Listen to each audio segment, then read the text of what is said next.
I will go ahead and introduce today's speaker, a very important subject.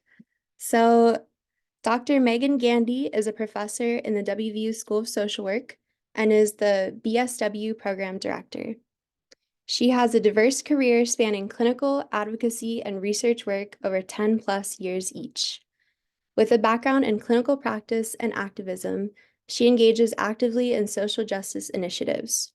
Her primary research focuses on LGBTQ+ well-being, from community-level factors to practitioner competency and faith community support. Dr. Gandy's teaching philosophy prioritizes student-centered approaches, transformative learning, and teaching integration. And I will go ahead and turn that over to Dr. Gandy. Wonderful. Thank you, Sarah. I appreciate it. And thank you all for showing up today. I'm really excited to be talking with you about this topic. So let's get into it. One of the things that I'm going to ask is for you to just fill out a poll. This poll just asks you, generally, have you had any experience with this kind of training before? And then also, what are you hoping for the most if you had to choose one of these different topics that we could cover today? And the reason I'm asking that is because I have way more slides than I could actually present in an hour. And so I wanted to provide you with that information so you'll have it on the handout, but I really want to focus our time together on the topics that you're really most interested in. So while you're filling out that poll, just introduce myself a little bit more.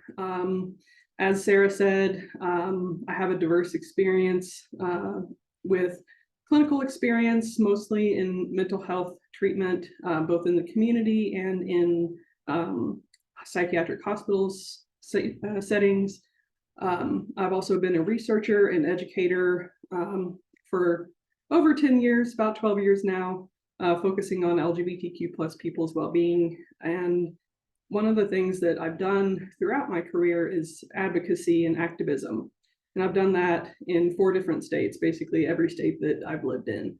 All of them have been in the South. Some of them have been very rural. And so I'm excited to bring all of this together to talk about this topic with you today.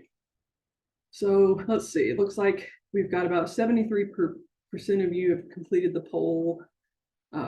So far we're split even on whether or not you've attended a training like this before. And then we're also kind of split pretty evenly on the basics versus advocacy. See if anybody else has time to complete the poll here. Got a couple more people participating, so I'll go ahead and end it so that you can see the results. So that's really helpful for me to know. So I think what we'll do is kind of spend some time on some of the basics, and throughout the basics, I will be touching on a good bit of advocacy and Mythbuster information. The one thing that I don't have for you today is stories specifically from trans and gender diverse people, but I did just want to assess your interest in that so that I could do that in future sessions. And so this is kind of what we'll be doing today, just the basics, and then also some best practices. And we'll be talking a lot about medical care for this population. And then we'll end it with some discussion of what happened in the West Virginia legislature this year. So what we have next is a little title slide. All right, moving on. Okay. So this is just kind of a thought experiment. You don't have to answer this in the chat, but just ask yourself, do you have an affirming flag or sign in your waiting room, office area, whatever it is that you work within? And if not, why not? And the reason that I ask that is just because it's really important to provide a visible sign of not just welcome, but true affirmation for this population. And we'll get into more about that, more about why that is in a few minutes. So just kind of starting from the beginning, gender affirming care. So that's this acronym of GAC or GAC. The World Health Organization defines it as any single or combination number of social, psychological, behavioral, or medical interventions, which include hormone treatment or surgery, that are designed to support and affirm an individual's gender identity.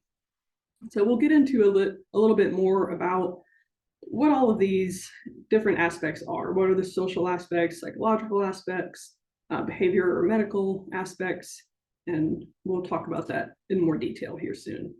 But the real burning question that I think needs to be answered is, do you have to have quote unquote gender dysphoria in order to need gender affirming care? And the short answer is no, because simply being transgender or gender diverse in any way is a matter of diversity, not pathology. And that is certainly an understanding that has evolved over the last 50 years. Gender dysphoria and other gender-related diagnoses were in the DSM, in earlier versions of the DSM. But today we focus more on the distress that is caused by people who are dealing with the effects of their gender difference or the transition that they might want to go through. And so I think it's important to realize this, because there are people that undergo gender affirming care that may never need psychological or social care. They may have a very perfect understanding of who they are. They're very unbothered by it, and they are simply looking to transition.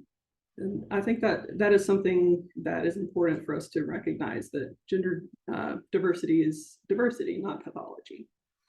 However, recent laws have started to contradict this understanding, and we'll see that more with minors as we look at some specific West Virginia legislature. And so we'll look at some West Virginia legislation that happened last year, and we'll also talk briefly about how health insurance policies contradict this understanding. So as last year, you may have heard about West Virginia House Bill 2007. That was a passed bill, and it essentially prohibited gender affirming care for anyone under the age of 18. However, there is a carve-out exception for that prohibition, which basically says if the person has severe gender dysphoria, then they are allowed under law to have care. Now, this kind of contradicts our understanding of why or what would an adolescent need in order to affirm their gender. And so it's really troubling that the law really dictates, or is trying to dictate, what it is that young people need to do or say in order to get treatment. They must meet criteria for this severe gender dysphoria in order to be allowed to access medical treatment. Now, that doesn't include other types of treatment. It only relates to medical treatment, which we'll talk about in a minute. But essentially, what does that mean for you as social workers? That means that you can still refer your adolescent clients to specialists for assessment, and we'll talk about who those specialists are. And you can continue to provide counseling assistance, psychological treatment, and just general support for trans and gender diverse minors and their families. And so we'll talk a bit more about the clinics that offer medical gender affirming care, but essentially your work with trans and gender diverse adolescents and their families will continue, as we'll see in the next few slides. And so another thing that really contradicts our understanding of gender affirming care is health insurance policies. So health insurance policies for both minors and adults usually have an expectation that a person needs a quote unquote letter, or they need quote unquote permission or assessment or evaluation from a mental health clinician. And those requirements come from what's called the WPATH standards of care. WPATH stands for the World Professional Association of Transgender Health. And so essentially the standards of care outline outline what it is that a person would need to, what criteria they would need to meet in order to qualify for gender affirming care. Now, that itself is kind of a contradiction with another model, which we are seeing much more prevalent today, which is the informed consent model. The informed consent model is basically what you do with any kind of health issue with your doctor. Your doctor tells you that you go to your doctor for a problem. Your doctor tells you their understanding of the problem and their treatment options, and then discusses the benefits and the risks of the treatment options, and then you can decide for yourself whether or not the benefits outweigh the risks. So that informed consent model is used for all other healthcare, but it's not used for gender affirming care. And so that's why we're really encouraging healthcare providers to adopt the informed consent model, because again, gender diversity is not a matter of pathology, it's a matter of diversity. And we will talk a bit more about the informed consent model in a minute. But one thing to know about clients that are receiving Medicaid from West Virginia, there was a lawsuit basically that alleged that people that were receiving Medicaid in West Virginia were excluded from care for their gender affirmation or gender dysphoria. And so fortunately, we did win that lawsuit. Lambda Legal was the main provider of legal services, and the court case was this Fain versus Crouch. And so what that means is that, yes, your clients should be able to access gender affirmation and gender dysphoria care. However, the reality is getting a provider who accepts Medicaid, who is up to date on their knowledge of gender affirming care, is more of a challenge.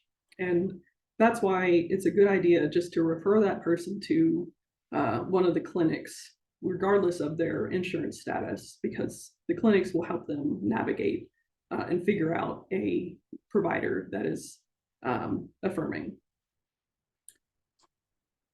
And so I think it's important to note that gender affirming care is an ethical imperative.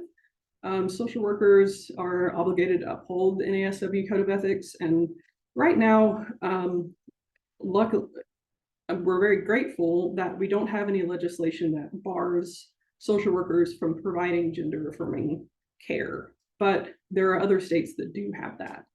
And so I have this open access resource that's created by Veronica Timbers that just kind of walks through what are the ethical responsibilities that we have to clients. And it actually also touches on other disciplines as well, marriage and family therapists, licensed professional counselors.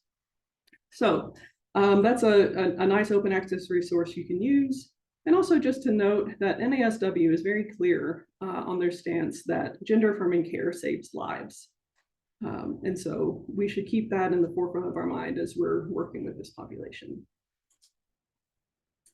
So let's dig a little bit deeper into gender affirming care, and especially medical gender affirming care for minors. So what does gender affirming care look like for minors? First of all, you should know that it's always an individualized course of treatment. So we're definitely not going to suggest the same psychological or medical treatment for one individual as we do for another individual, because everyone is very different in their journey. And so that's the first thing to know. The second thing to know is that this treatment is life-saving. I probably don't have to tell you about the rates of suicide attempt, suicide completion, mental health struggles, substance abuse struggles, as well as social and support struggles that trans and gender diverse people have. And so the research is very clear that when minors receive gender affirming care, whether it's social, relational, legal, or medical, that all of that care contributes to a better quality of life and really does help save the lives of gender diverse people. So this is really important stuff that we're doing. And so what you as a social worker can provide, you can always provide family support for minors, families that are wrestling with the issue of their child, navigating their gender journey. You can also help them navigate the school system and how they deal with the child's presentation at school. You can also help them navigate relationships with other family members, other types of relationships like churches or faith communities. Families really need that kind of support. And then, of course, there is individual and family therapy that you can provide. And then you can also refer for medical evaluation. And we'll talk a bit more about what that looks like. So essentially, gender affirming medical care comes in two different categories for minors. If they are before puberty, so that's, anywhere up to 10, 11, 12 years of age, then they do not get any kind of medical care at all because they don't need it. They haven't gone through puberty. And so you'll see basically supportive counseling, individual or family therapy as needed, and also just that assistance that I talked about. And then after puberty, that counseling continues. So it's not just like, okay, you've hit puberty, let's get you on hormones. It's definitely a continual support process.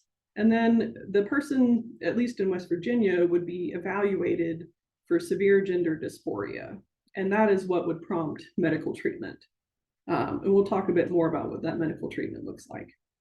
And so medical treatment may be needed, it may not be needed, and then other kinds of counseling to help that young person and their family through their gender journey. And so essentially the two medical treatment options for minors after puberty, one option is puberty blockers. So these are medications that have been used for decades for young people. Traditionally, they've been used for young people who have started puberty much, much earlier than they should have. And so that it essentially delays puberty. And so that has been used with gender diverse young people by essentially buying them some more time, helping them think more about their gender journey, help their family work out issues, and then just kind of continue to evaluate that gender dysphoria. So once that child hits puberty, that's when those secondary sex characteristics can start to develop. And that's really when you start to see more dysphoria that can develop. And so if that's the case, puberty blockers are a great way to help that young person and their family navigate what's going to be best for them moving forward. And then some people do the puberty blocker, but some of them may just go straight to hormone replacement therapy. It is common to do a puberty blocker regardless, but it's not entirely only the case. So hormone replacement therapy, you may be familiar with this with other medical diagnoses, specifically things like menstrual issues or menopause issues. And so we use that same kind of hormone replacement therapy for gender diverse young people when the time is right. And so just like any other medical procedure, this process is supervised by a team of medical people. Actually, we'll talk about that in a second. And there's never a time that medical treatment is given to these minors without parental consent.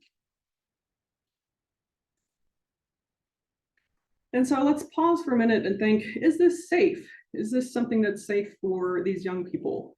The first thing to know is that puberty blockers aren't permanent. Puberty blockers are completely reversible. And so a young person could be on a puberty blocker, give them more time, and then if they end up going off of it and deciding they're going to continue their journey without transition or without medical transition, then they just continue to live their lives. And even if they do move on to hormone treatment, there's no negative indications for puberty blockers.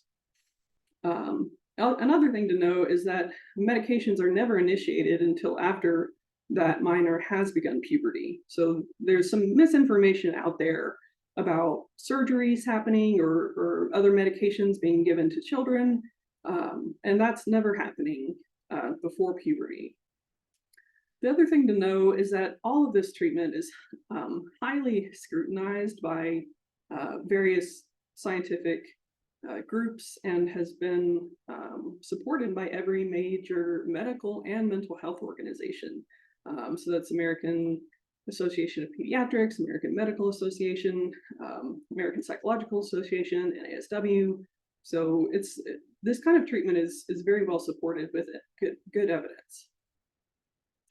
Another thing to note, when we're thinking about medical treatment, we think, do the risks outweigh the benefits?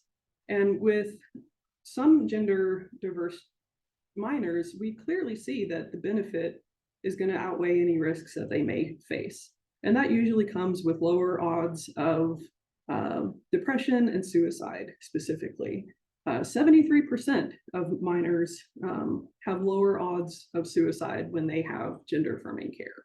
I think that says a lot about the impact that this treatment can have. And so, of course, any medical treatment comes with risks, and their provider should be the one that they're talking about those risks and benefits with, not a legislator. And so it's really frustrating, I think, for parents to see that they have to undergo this special scrutiny just to get their child the medical treatment that they might need. And so this is kind of the advocacy bit that you might use if you're encountering some misinformation. And especially in West Virginia, there was a lot of misinformation shared when the bill was going up for consideration last year and this year as well. But essentially, medical care for minors is not surgery. We do not do surgery for gender affirming care for children under the age of 18 in West Virginia. It's also not irreversible in terms of puberty blockers. It's also not sterilization. That term has been used in some discourse. There are fertility impacts if the child does go on to take hormone replacement therapy, but those impacts are fully talked about and worked through with the family. There are fertility treatment, fertility saving options. I forget the word right now. I'm sure somebody else can drop it in the chat. There's some possibility. Yeah, so the risks and the benefits for fertility are discussed with the parent and the children before they proceed with anything that could impact fertility. Medical treatment is not gender affirming, is not provided to pre-pubertal that children, and also it's simply medical treatment is not provided without all consenting legal guardians. And so that may have been a concern that you've heard of, but at least at the clinics that I'll talk about, they do not accept just one parent to consent. They require both parents to consent to the medical treatment, which is the case with any other kind of medical treatment. And so what are the consequences of banning care for minors? So we have the possibility for the suicide attempts and completions. And in West Virginia, this is a very serious issue because in a study in 2022, they found that 14% of transgender youth in West Virginia did attempt suicide, and 60% of them seriously considered suicide. There's also the possibility for severe impairment. So severe impairment can come from that depression or that suicide attempt. And as we can see, gender affirming care really lowers those odds. We also see severe psychosocial outcomes. We see that coming. Parents are very concerned. Parents of gender diverse young people are overwhelmingly fearful that their child's mental health will be negatively impacted. And they may attempt suicide just as a result of these gender affirming care bans. And so that's certainly the case with the ban here in West Virginia. And essentially the consequences of these bans are truly devastating. Every US state that has a gender affirming care ban has found that providers are strongly opposed to those care bans, and that there's a fear of severe consequences to the health of transgender youth. So we can see that the consequences are really severe here, and that's why we really need access to gender affirming care for minors. I do see a question in the chat, do both parents need to consent to treatment if one of them lost custody? So the answer to that is, if that parent who lost custody would still have the right to consent to treatment, then yes, any kind of treatment, medical care in general. But if they've lost the legal permission to consent to medical treatment for their child, then no, they would not be required. So here comes some of those Mythbusters, and these are kind of reiterated from other slides, but we're talking about surgeries. There's no surgeries happening in West Virginia on minors for gender affirming care. There's no medical interventions at all for children that are pre-puberty. Puberty blockers are fully reversible, and any risks that may come in line with those are discussed fully with the parents and the child before they initiate that. And then we're also getting consent from parents whenever we do initiate this medical treatment. So that brings up another hot topic issue, which is the idea of transition. And so that's what some of the anti-gender affirming care voices talk about. Hey, there are people who regret doing this, and so we should ban care for everyone because there is a small number of people that regret doing the irreversible parts of gender affirming care. And so I definitely want to address that. I think that's really important. So first of all, you think about medical care that you encounter. I know, for example, people who have mastectomies and reconstruction. The people who have that kind of surgical care, sometimes they're really not happy, and sometimes they regret doing it, and sometimes they wish they never did it, even if they had to do it for cancer or other reasons. That's a life-changing surgical procedure. And so if the dissatisfaction or regret after something that we feel is commonplace for people with breasts, then we could also expect that there's some regret over medical care for gender affirming care as well. But the truth of it is it's extremely rare because medical providers are doing such a good job of screening people and really assessing their need for gender affirming medical care. And so we see as a result that there's very, very few people. There's a study that was published in 2022 that found that it was only about 2% of people decided to detransition or basically go back to the gender that they were assigned at birth.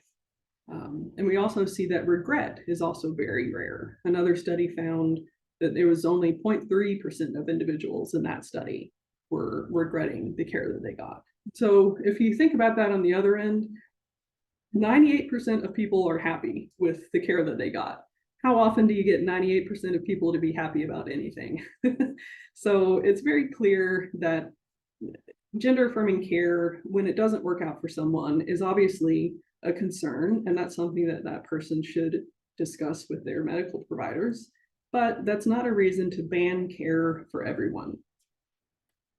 And then another important aspect of detransition is the fact that a lot of people detransition not because it wasn't right for them, but because they had so much discrimination that they faced that they decided that it would be less of a disruption in their life if they just decided to not take their gender affirming care anymore.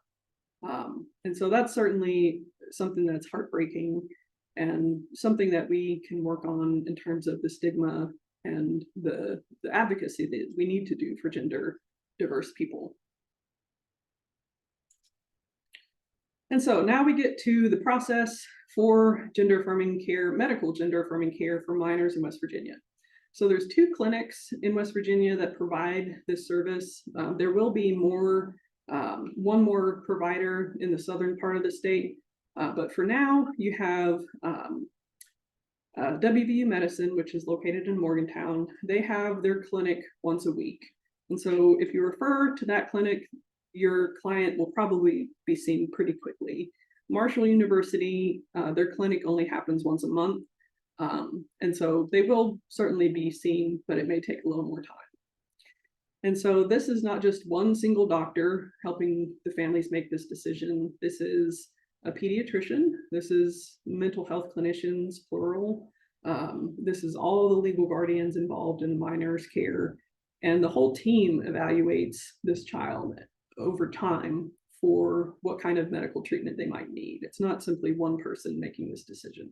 And I think that's really important because it shows that this is taken very seriously and taken a lot of care and consideration by all of the professionals involved. And so when should you refer a client to this clinic? Maybe basically as soon as the family is open to it. So the child can be below puberty, before puberty, and they can still benefit from talking to the clinic because the clinic will assess the child and will continue to be in communication with the family because puberty blockers will begin at a certain stage of puberty development. And so if you're encountering a child that's pre-puberty, then you can go ahead and still refer them to the clinic.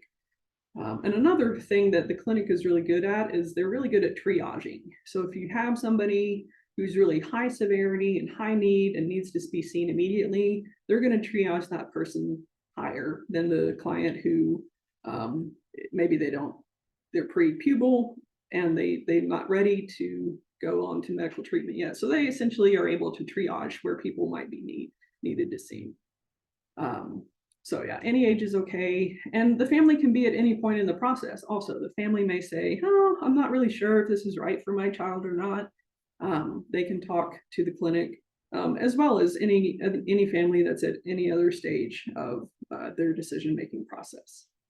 And so the best way to get in touch with the clinics is through transhealth@wvumedicine.org.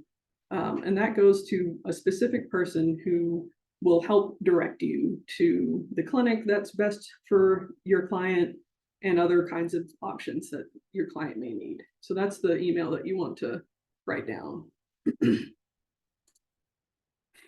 And so, of course, there's other kinds of support in West Virginia. There's family groups. There's a PFLAG in Fairmont. There's an online group called Raising Trans Kids in Morgantown. There's other support groups in the southern part of the state. You can go on to the Fairness West Virginia website and find those connections. There's also one online Facebook group in particular that's helpful for parents is called Transparent Allies. And it's not a therapeutic group, but it is moderated by a clinician. And so it's a good place to go for people that might look for that online support. And so what is it that social workers really need to do most with their families and their minors at this time? Just provide that non-judgmental support and know that it's a journey, not a destination. And that goes for any age, trans or gender diverse person, that their journey, they need you to walk alongside them with a non-judgmental stance. So given that we have we've got about 15, 20 minutes left, so I'll kind of go through this quickly so we have time for questions. So we're moving on to adults, medical treatment for adults. That again, some adults may not want any of this. They may want to socially transition or legally transition and never need medical care. But for those that do, there is that hormone replacement therapy. And then there's also various gender affirming surgeries that will make surgery possible, what people commonly refer to top surgery, which is the chest region, and bottom surgery, which is the genital region. But there's also other surgeries that are gender affirming, such as facial contouring and other body contouring surgeries. So those are all possibilities. And there's also voice therapy that adults may choose to go through. It basically helps if they're concerned about having a voice that matches perceptions of the gender that they are presenting as, then it will help them lower or raise their voice more consistently. And so I want to talk for a minute about what is your role as a social worker with adults as they're going through this process, and what are kind of the struggles of trans and also queer people, both in healthcare and in therapy. So one of the first things to know is that your trans clients are coming into any healthcare or therapeutic relationship expecting it to be difficult. They're expecting to have to educate you, or they're expecting to have to experience some transphobia. And so as much as you can to eliminate that possibility is definitely going to be appreciated by your trans and queer patients. There's also this idea of this double bind that adults especially face, because we know this expectation by health insurance companies to say you have to get a letter, you have to have a year of therapy, for example, and then you have to have a letter from your provider. And so it kind of puts the trans person in this position to say that I'm sick enough that you have to validate my care, but I'm not sick because this is normal, right? If this is a normal way to be, then am I sick or not? So it puts them in this double bind. And the patients, the trans patients, have to walk this line of, okay, am I sick or not? Am I needing your stamp of approval or your support? And it really prevents that authentic connection from happening. And it prevents a true therapeutic relationship. And it therefore kind of prevents trans people from really getting the benefit out of therapy and supportive counseling that they could get. And so what is it that you can do to help minimize or eliminate that double bind? You address it directly. Use very explicit language. Say, are you here for a letter or are you here for support? I can write you a letter, that's no problem. Just simply saying that will immediately dispel some of the fears that your trans patient or your trans client has, because they know that they don't have to present this sick model of themselves in order to get your buy-in to write a letter. They can then actually switch gears and start to be more authentic about what are their concerns about it, what are their what kind of support do they need. And so that's more in alignment with the informed consent model for adults. Basically, you know yourself, you know the risks and benefits, and I'm just here to support you in making that decision. And that is very contradictory to what health insurance policies ask us to do, but you are in charge of your own therapeutic experience, your own therapeutic relationship building, and so you do get the chance to change that expectation for your adult clients. And so something to kind of help you think about how a trans patient might be feeling when they have to come to you to get that letter. Have you ever had a health condition that required treatment? Think about that for a second.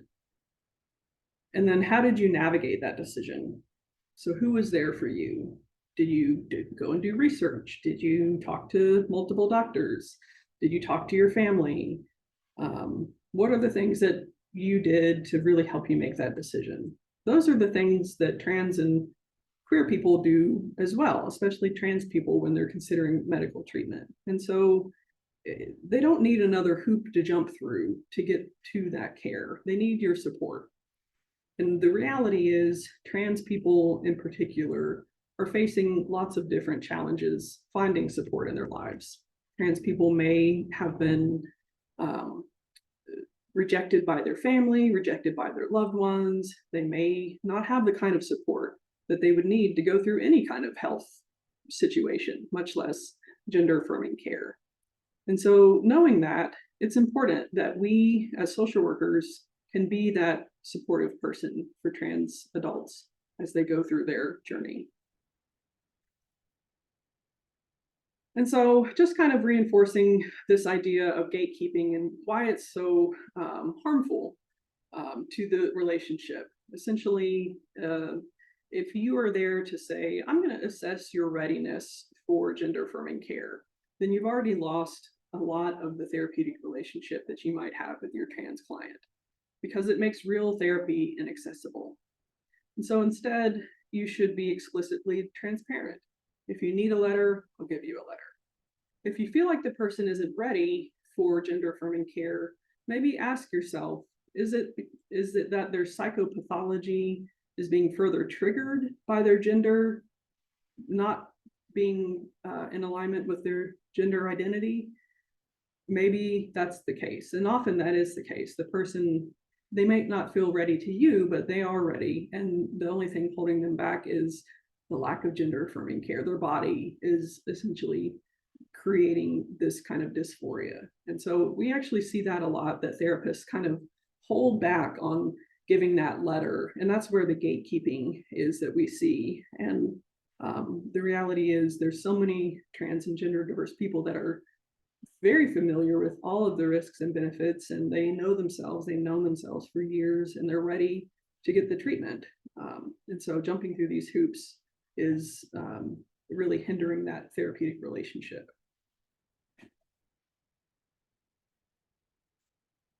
And so the model that I present to you today is the model of journey supporter.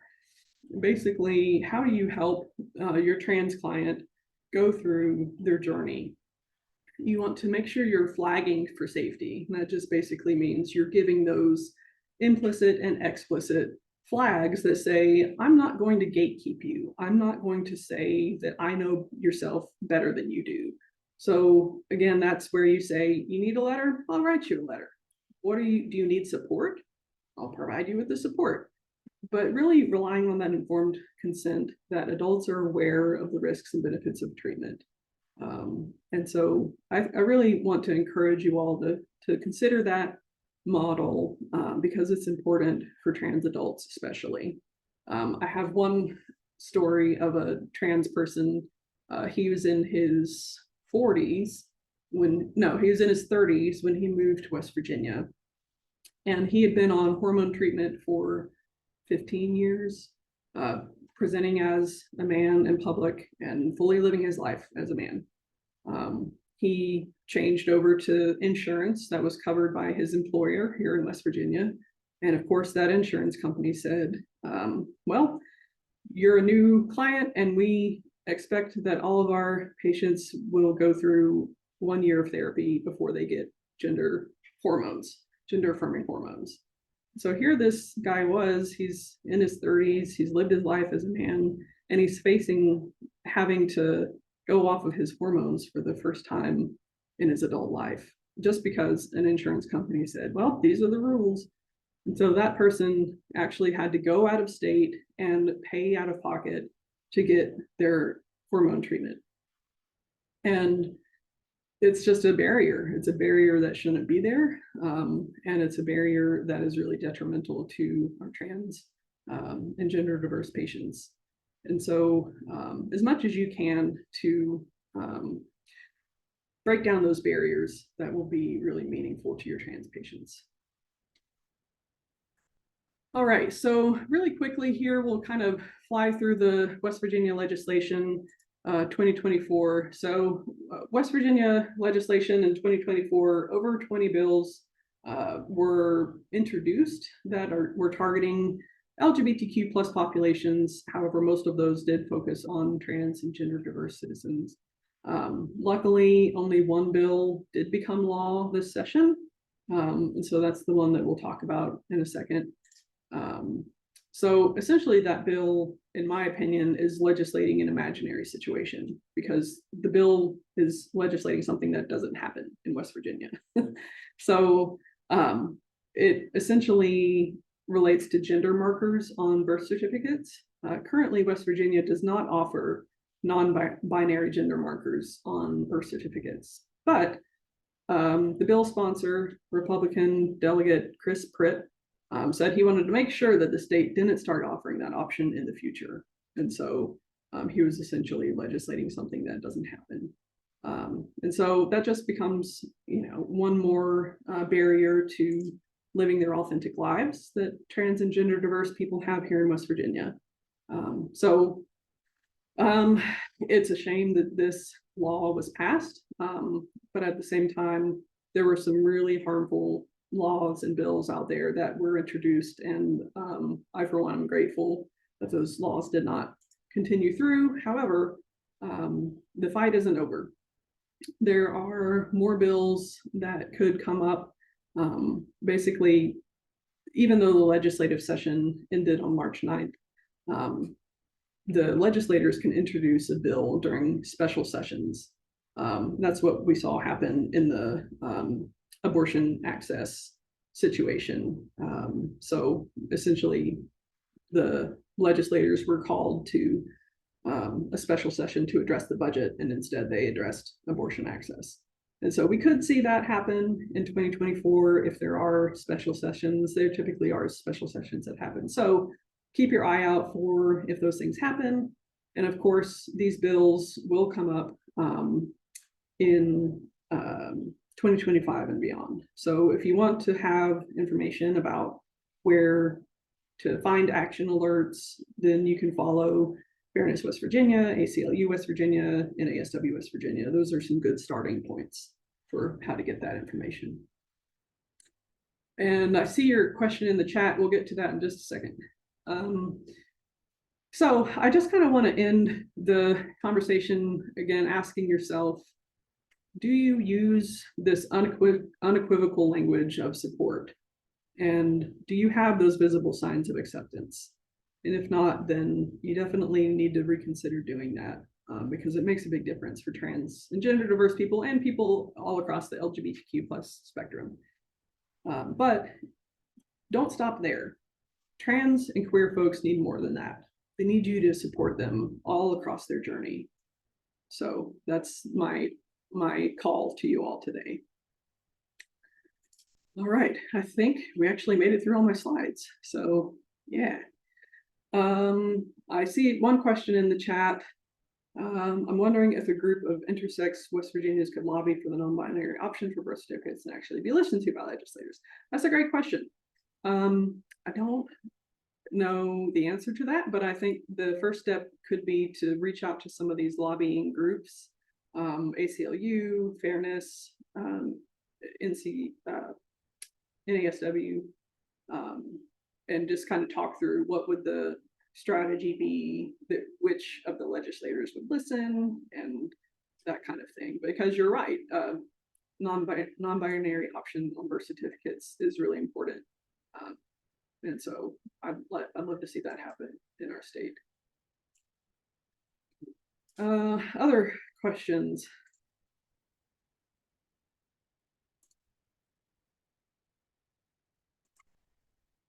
Got references. I'll stop sharing my screen so it's easier to talk.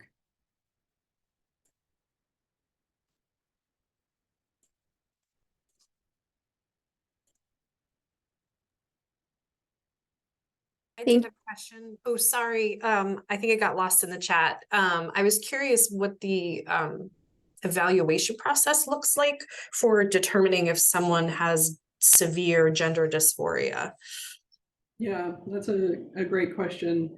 So because it is individualized, there's not a set number of sessions or a set number of meetings, but essentially the minor and their family would go meet with a pediatrician, and from there they would kind of plan out their game plan. So there would be individual sessions with the minor, there would be individual sessions with parents, and any other family members or other people that might be relevant. And then the team would come together and kind of assess where the person is at, what else they might need, and then go from there about what recommendations they would make. And they may do more than one. They probably will do more than one assessment. Other questions?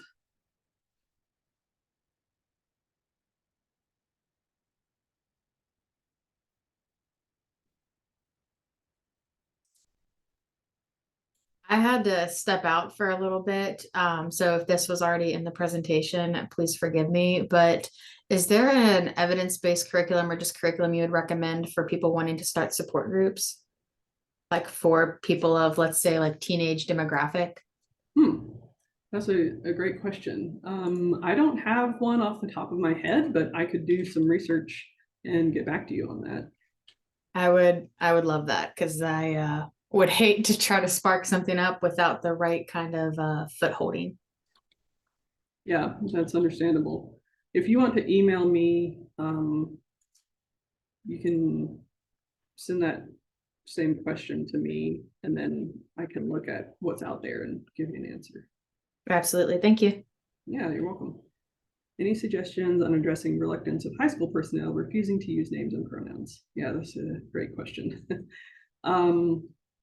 You know, one of the things, I don't know that this is a good idea, but talking off the cuff, I've always wondered what these people would do if we specifically misgendered them. So, you know, you have a male principal and you said, hi, she, her, you know, and really just misgendered him a lot, then they might understand the importance of not misgendering their high schoolers.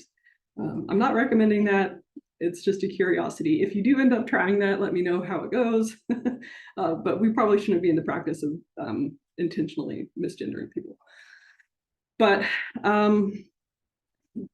you know, I think one of the things we can do is present these mythbusters to the high school personnel, just to help them understand that, you know, these are things that the trans or gender diverse teen really needs support in. And we know that the more supportive people in it, even one supportive person in a trans teen's life can make a huge difference. And just kind of eliciting that desire to make a positive difference in their teen's life might help. Do we have other folks that have had experience or success in getting high school personnel on board using names and pronouns?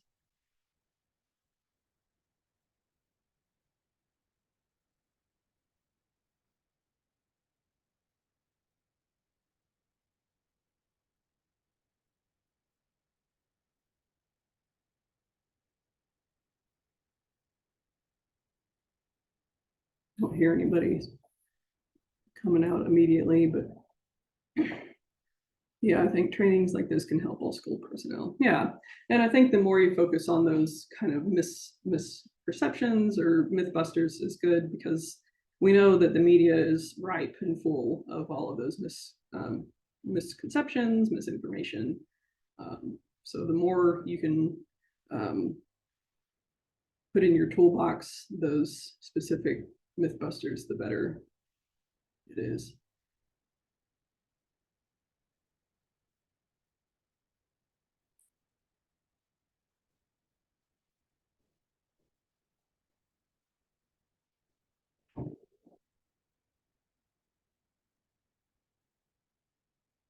Anybody else facing any practice issues that they could use some support on with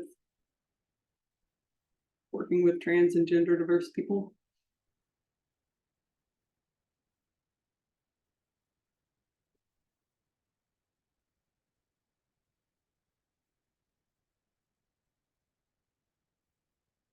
Well, one thing to know, if you are planning on attending the NASW conference in April, which you should consider it if you haven't, I will be providing the same training there. So if you attended this one, then that means you're free to attend a different session at the conference.